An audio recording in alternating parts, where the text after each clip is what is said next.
Shalom, shalom, peuple de Dieu, de partout où vous nous suivez. Ce matin, nous voulons vous parler dans un thème intitulé « En tant qu'enfants de Dieu, nous sommes pour Dieu le parfum de bonne odeur dans ce monde ».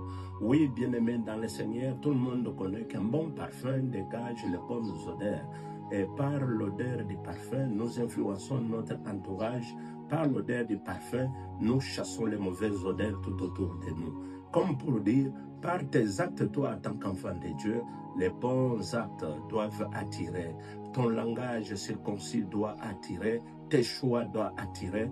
Ton témoignage devient maintenant avec l'odeur qui attire les gens à connaître Dieu, à aimer Dieu.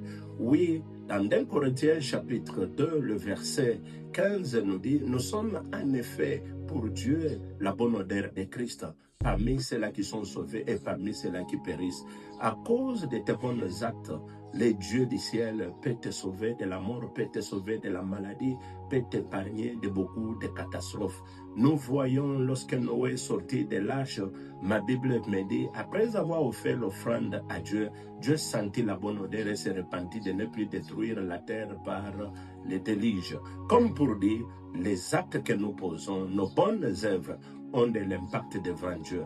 N'est-ce pas, il est écrit en Éphésiens 2, verset 10, que nous sommes l'ouvrage de Dieu étant créé en Christ Jésus pour pratiquer les bonnes œuvres que Dieu a préparées d'avance afin que nous les pratiquions.